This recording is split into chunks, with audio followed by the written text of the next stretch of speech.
Hi everyone, let's take a look today at the New Home Connect Sales Blueprint. Remember that your sales blueprint is essentially your community business plan and provides you with specific goals and strategies to help you increase your traffic and improve your conversion.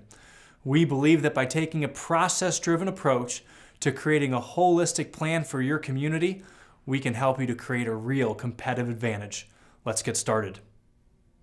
All right, in order to get to your sales blueprint from anywhere in New Home Connect, all you need to do is click on the OpsCycle button on the left-hand page.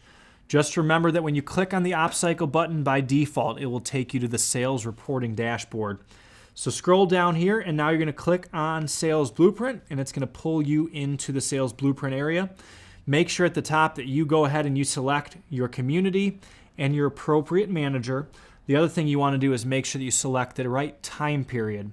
Remember that our blueprint is a business plan that's covering what we expect to do for the next 90 days. So you should always be selecting the future quarter. So in this case, it is February of 2014. So if I was going to be creating my next blueprint, I would be creating my blueprint for Q2. We just want to make sure that you are putting the information into the right spot.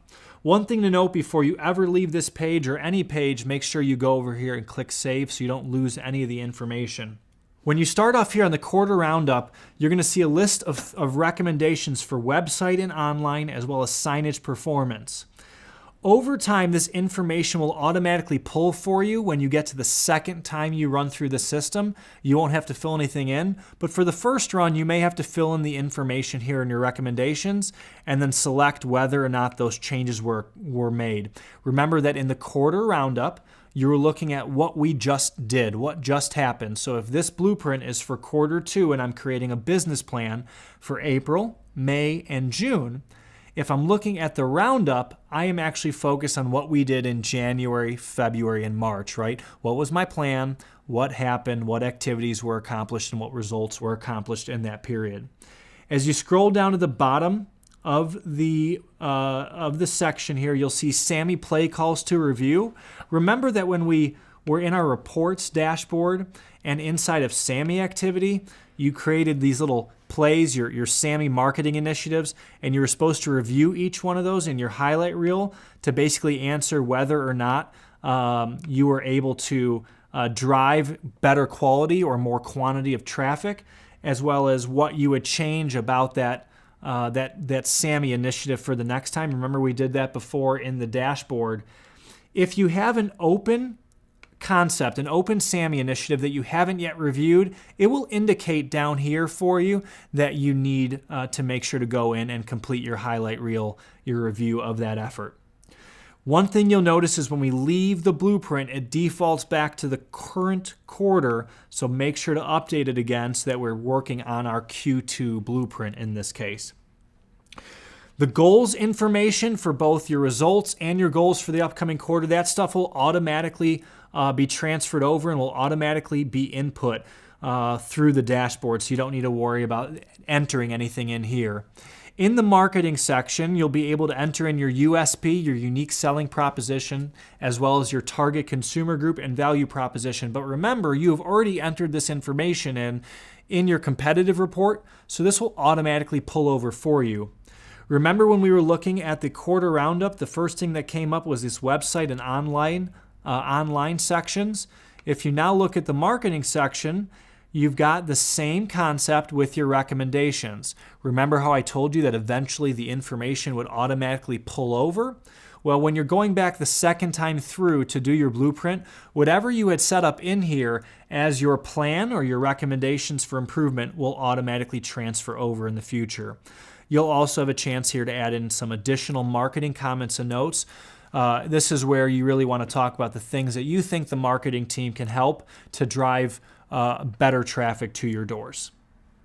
So in remembering that the way we look at improving our sales results is by dealing with how we improve our traffic and our conversion, we've now just gone through our marketing section, right, and talked about what we can do from a broad sense to improve our marketing. When this report actually prints up, not only will you see this this website and online and signage information, but also your SAMI game plan and any play calls that you've already set up in your playbook will pull over as well. So we look at both our corporate marketing and our sales associate marketing initiatives. The other piece of the puzzle is how we convert that traffic once we have it. So if we click over here onto conversion, what we want to focus in on is what objections are we hearing that are preventing us from meeting our goals, or what objections we are hearing that if we could overcome, we would be able to improve our results over time. So you'll see here that we've listed out for you 3 objection spaces where you can enter in information and you can tell us whether or not it's a problem wanting it or it's a problem feeling okay. Remember that the problem wanting it is that your buyer is not emotionally connecting enough to what it is that you're offering. And the problem feeling like it's okay is that the buyer is hesitant to make that big decision. And so we're trying to help them get through the emotional hurdle of such a major, major important life decision. If there are more objections that you'd like to focus on, all you need to do is click the Add Objection button. And you'll see that when we do that, it automatically adds objection lines into each of the following 2 sections. So when we look at objections, we're going to look at 2 things. Number 1, we're going to look at overcoming the objections, right? In some cases, we can do more as sales professionals to help our customers through the objections. You want to indicate here what it is that you think you can do differently next time around and how you can better sell around these objections. Additionally, we want to look at business level strategic planning. In some cases, we can help ourselves do better by adjusting our overall strategy or our approach to our product and to our process. And so here's an area where you might make suggestions of your management and leadership team of ways in which they can help you to better overcome these objections. The last section we look at here is going to be our pricing section. Remember that you had previously filled out your product profile inside of the competition study, and in that section, all this information will pull over. If you think that we should update this pricing, let's say you think there's room to raise the pricing, we're going to enter that information in here, and that way it will all carry over. There's also some information here that you can give notes on why you suggested the pricing strategy you did, what promotion or incentive strategy suggestions you have. You can also recommend some new options that you might think are important to offer based on what you're seeing in the marketplace. And of course, there are times when removing options makes sense, right? Too many options that aren't being used hurts the buyer in terms of making them make decisions that they don't really need to be making. It drains their emotional battery, and it also clutters the system for your builder, right? And so don't just ask them for more stuff. Also ask them and give them some indications about some options that we don't need. You can also indicate what options and features you need to learn more about. If you became more of an expert about something, could you drive more value in it? Lastly, what inventory do you need?